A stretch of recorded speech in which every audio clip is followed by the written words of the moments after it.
Dear students, आज हम पढ़ेंगे चैप्टर नंबर 10 व्रत। देखिए व्रत होता क्या है।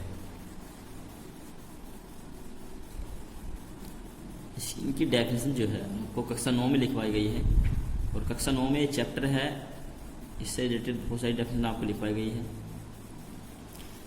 देखिए व्रत किसी तल में स्थित उन बिंदुओं का समूह होता है जो एक नियत बिंदु से अचर दूरी पर होते हैं। यानी कि देखिए एक व्रत है और इस व्रत पर यहाँ ये है एक व्रत, ये सारे बहुत सारे बिंदु होते हैं, असंख्य बिंदु एक व्रत पर स्थित होते हैं। ठीक है, तो इन सभी बिंदुओं का ये एक समूह है जो एक निश्चित बिंदु, नियत बिंदु यानी कि ये इसका केंद्र है, इनसे ये सभी जो है समान दूरी पर होते हैं। इन सभी की जो दूरी है वो समान है। ठीक है, तो एक बिंदु ये जो केंद्र है इसको कहेंगे O, और ये कोई बिंदु है A, तो बिंदु A और O के जो बीच की दूरी है OA, ये इसकी त्रिज्या है। ठीक है, देखिए कुछ मुख्य बातें समझ लीजिए इसके बारे में। व्रत होता क्या है, व्रत की स्पर्श रेखा क्या होती है, छेदक रेखा क्या होती है। ठीक है, देखिए एक व्रत है और व्रत पे अभी हमने बताया कि व्रत जो है वो असंख्य बिंदुओं का समूह होता है जो एक नियत बिंदु से समान दूरी पर होते हैं। ये इसका केंद्र है। देखिए यदि हम व्रत के किन्हीं भी दो बिंदुओं को आपस में मिलाएंगे, ये A और ये B, तो ये हमें एक जीवा प्राप्त होती है। कहीं पर भी दो बिंदु स्थित है और उनको हम मिला रहे हैं तो ये क्या है, सभी ये सभी जीवा है। यह भी जीवा है, ये भी जीवा है, क्योंकि व्रत पर स्थित दो बिंदु, एक ये दूसरा ये, एक ये बिंदु दूसरा ये बिंदु, अगर हम इनको मिलाएंगे कहीं पर भी तो क्या प्राप्त हो गया, हमें एक जीवा प्राप्त होगी। ठीक है, मान लीजिए बिंदु P, Q, R, S, T, तो बहुत सारी जीवाएं हो सकती है। ठीक है, यदि व्रत के किन्हीं भी दो बिंदुओं को मिलाने पर जीवा प्राप्त होती है।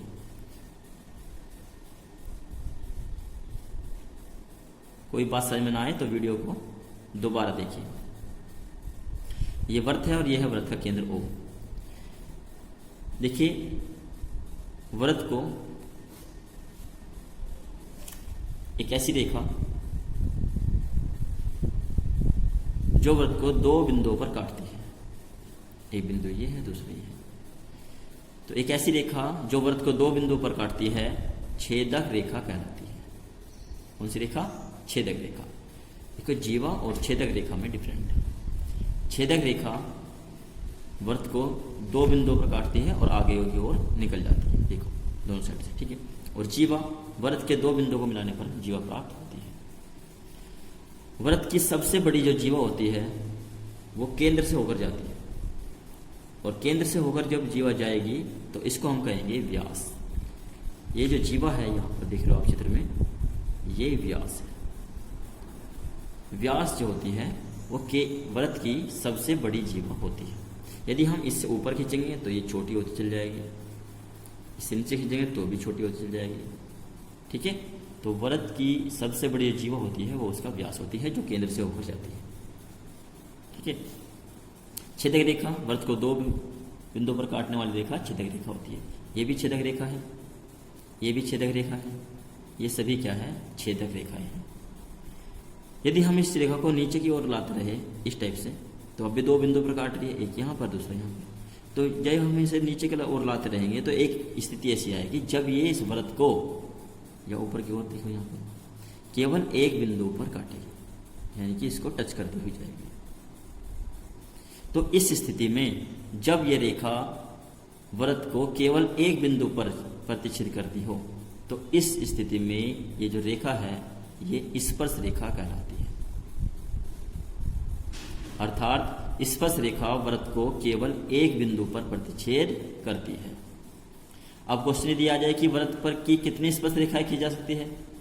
देखो व्रत पर बहुत सारे बिंदु स्थित है, असंख्य बिंदु स्थित होते हैं, तो वृत्त की असंख्य स्पर्श रेखाएं खींची जा सकती है, क्योंकि हर एक बिंदु पर हम एक स्पर्श रेखा खींच सकते हैं। मान लीजिए कोई बिंदु है, यहाँ पे स्पर्श रेखा खींच दी, ये होगा तो यहाँ पर भी एक स्पर्श रेखा खींच दी, फिर आगे, तो प्रत्येक बिंदु पर प्रत्येक स्पर्श रेखा खींच सकते हैं।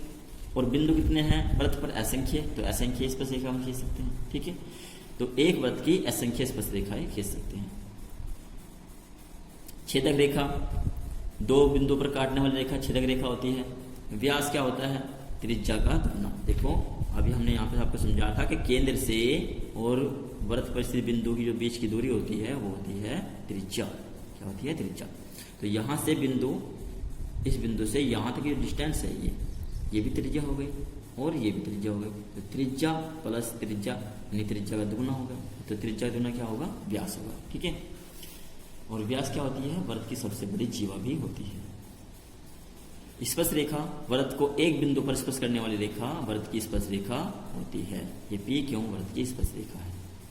ऐसे आप भी कोई भी नाम ले सकते हो। ठीक है, छेदक रेखा, स्पर्श रेखा, व्यास, त्रिज्या, केंद्र, इन सब का आपको अच्छे से पता लग गया होगा। ठीक है, अब देखिए यदि ये कोई, मान लीजिए कोई वृत्त है,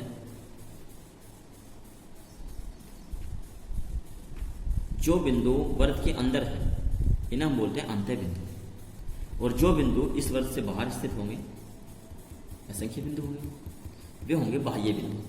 तो वृत्त के अंदर जो स्थित बिंदु है अंत्य बिंदु, वृत्त के अंत्य बिंदु, और बाह्य जो बाहर है वो बाह्य बिंदु।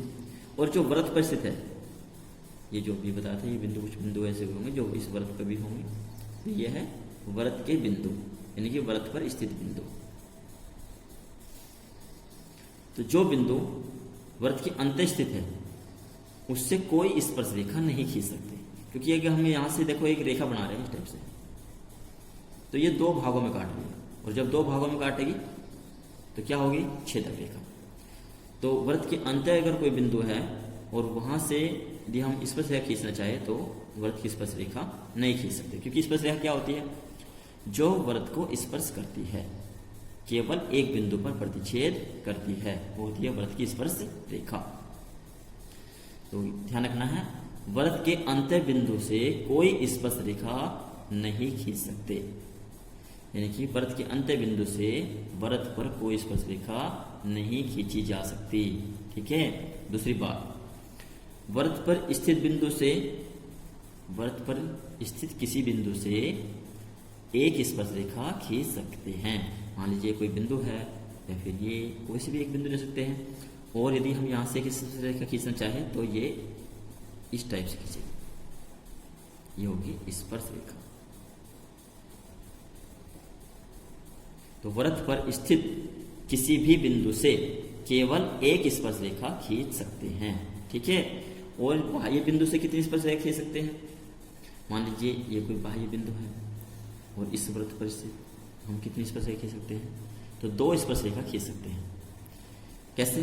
देखिए ये कोई बिंदु है, मान लीजिए कोई बिंदु है P, अब ये वृत्त है और यहाँ से हम इस वृत्त पर स्पर्श रेखा खींच सकते हैं। कैसे?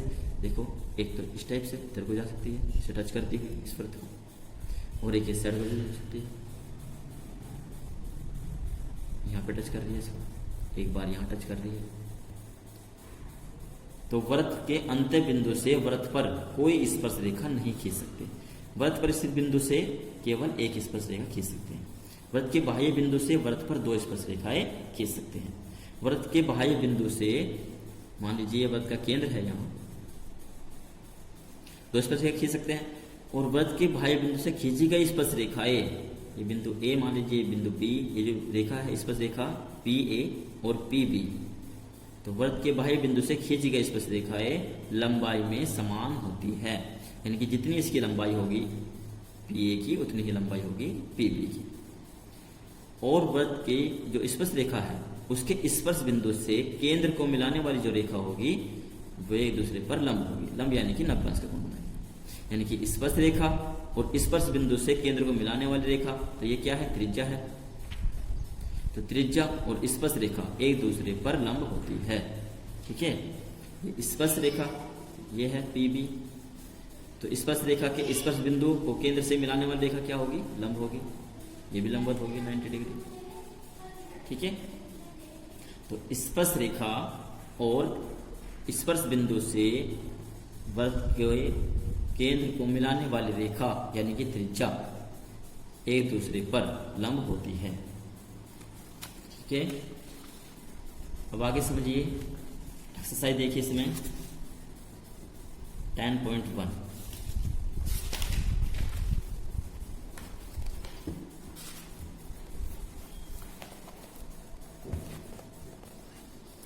क्वेश्चन नंबर फर्स्ट है, एक वृत्त की कितनी स्पर्श रेखाएं हो सकती है। तो एक वृत्त की कितनी स्पर्श रेखाएं हो सकती है भी यहाँ पर समझाया था हमने। तो एक वृत्त की असंख्य स्पर्श रेखाएं हो सकती है। कितनी?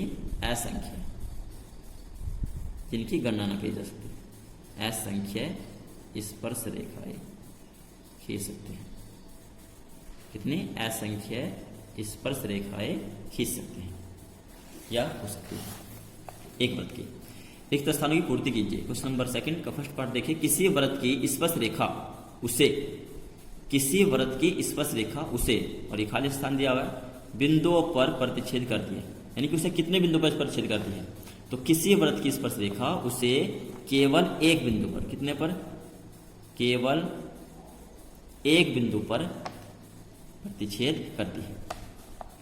वृत्त की दो बिंदुओं पर प्रतिच्छेद करने वाली, यानी कि वृत्त को दो बिंदुओं पर छेद करने वाली रेखा को छेदक रेखा कहते हैं। अभी समझा आपको, छेदक रेखा कहते हैं। ठीक है, तो वृत्त को दो बिंदुओं पर छेद करने वाली रेखा को छेदक रेखा कहते हैं। एक वृत्त की खाली स्थान समांतर स्पर्श रेखाएं हो सकती है। तो दो समांतर स्पर्श रेखाएं हो सकती है। कैसे हो सकती है यहां समझिए। देखिए, ये एक स्पर्श रेखा है जो बिंदु P पर है यहाँ पर। तो इसी के समांतर दूसरी स्पर्श रेखा कैसे खींच सकते हैं? ऐसे तो नहीं खींच सकते, ये तो इस पर लंब हो जाएगी, या फिर ऐसे ये कुछ ना कोई एंगल बनाएगी। समांतर क्या होती है? जो एक दूसरे को ना काटे। तो इस रेखा के समांतर हम दूसरी स्पर्श रेखा खींच सकते हैं जस्ट इसके ऊपर, जो कि यहाँ ये रेखा। तो ये रेखा और ये रेखा एक दूसरे के समांतर है। ठीक है, जी हम कोई रेखा इधर खींचेंगे, जस्ट इसके विपरीत दूसरी रेखा इधर खींचनी पड़ेगी। तो एक वृत्त की दो समांतर रेखा हो सकती है। या तो ये दोनों होगी, या फिर ये दोनों, या फिर कोई सी और दोनों हो सकती है। तो एक वृत्त पर दो समांतर रेखाएं खींच सकते हैं। ठीक है, अधिकतर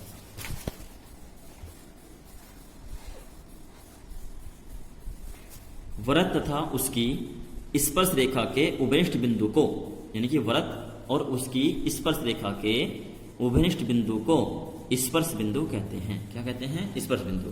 क्योंकि वृत्त और उसकी स्पर्श रेखा, तो वृत्त हो गया, ये एक वृत्त है,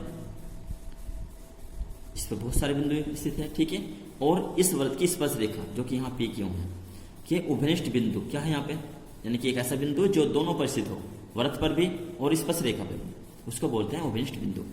तो यहाँ पे जो उभयनिष्ठ बिंदु है वो P है। तो इस बिंदु को हम क्या कहेंगे? स्पर्श बिंदु। स्पर्श बिंदु। ठीक है, तो यहाँ पे लिख लेना आप स्पर्श बिंदु। ठीक है, यहाँ तक के क्वेश्चन आपको करने हैं, आगे नेक्स्ट वीडियो में पढ़ाएंगे।